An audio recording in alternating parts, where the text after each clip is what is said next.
Shalom saudara. Saudara pernah tidak mendengar ungkapan seseorang merendahkan dirinya ngomongnya seperti ini? Aku mah nggak ada apa-apanya dibanding dia atau kamu.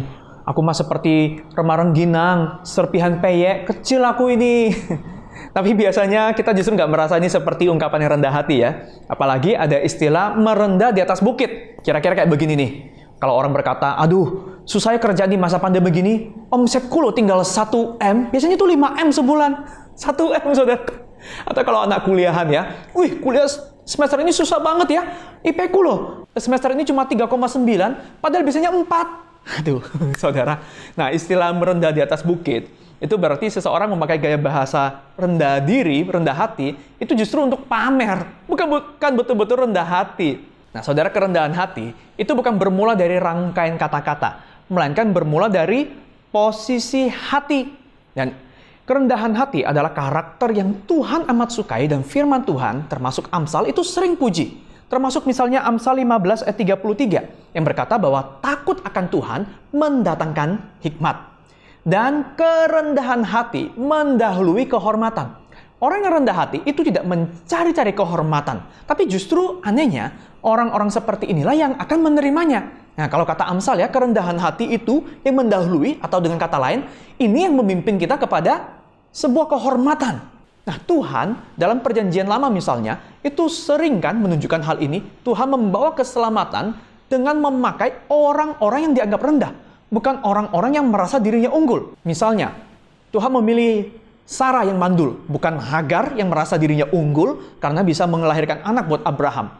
Tuhan memilih Leah, seorang istri yang tidak dicintai, yang disebut karena matanya tidak berseri. Dia bukan memilih Rahel yang parasnya cantik.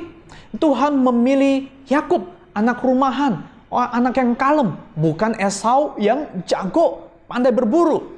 Dan Tuhan memakai Daud, seorang anak yang bahkan dilupakan oleh ayahnya, bukan kakak-kakaknya yang lebih representatif. Nah, kita lihat ya, Tuhan sering memakai cara dan orang yang biasa-biasa. Mulai dari perempuan yang tidak diinginkan, sampai anak lelaki yang dilupakan. Tuhan memakai mereka yang direndahkan di setiap generasi. Dan saudara, kita melihat lagi bagaimana Tuhan ketika menjadi manusia, Tuhan Yesus memilih untuk menjadi pria yang miskin, seorang tukang kayu. Bukan menjadi jenderal atau bangsawan. Dan di akhir hidupnya, Tuhan Yesus juga tidak mengakhiri hidupnya dengan sebuah kekuasaan, kemuliaan dalam keramaian dan puja-puji. Ia justru mati tanpa kekuasaan. Ia mati dalam kesederhanaan, bahkan kehinaan. Namun justru pengorbanan inilah yang menyelamatkan saya dan saudara. Ini yang Tuhan mau ajarkan mengenai kerendahan hati.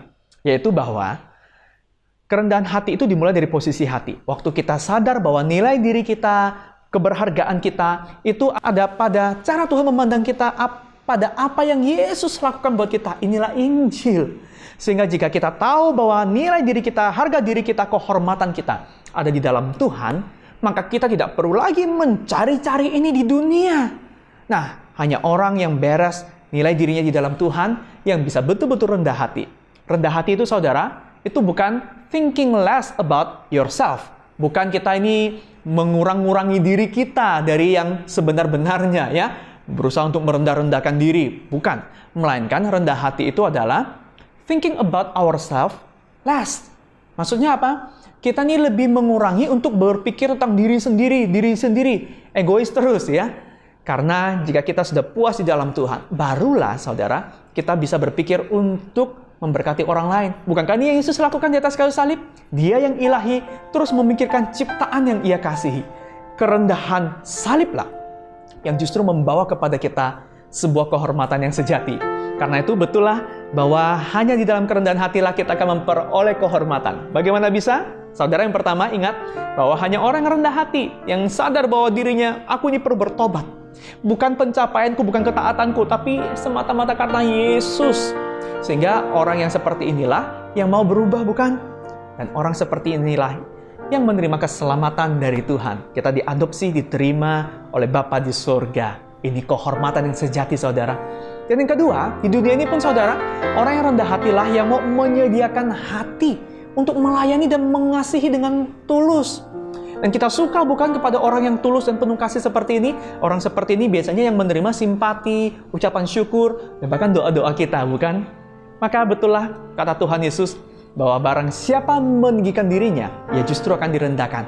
Tapi barang siapa merendahkan dirinya, ia akan ditinggikan. Saudara, kita manusia itu sering teralihkan oleh gengsi dan penampilan seseorang. Tapi ingat, Tuhan tidak melihat itu. Sehingga jangan pakai standar ini waktu kita menilai seseorang maupun menilai diri.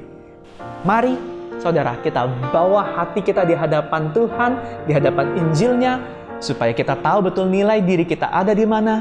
Dengan demikian, kita bisa terus rendah hati. Dan yakinlah, kehormatan sejati akan mengikuti. Tuhan Yesus memberkati.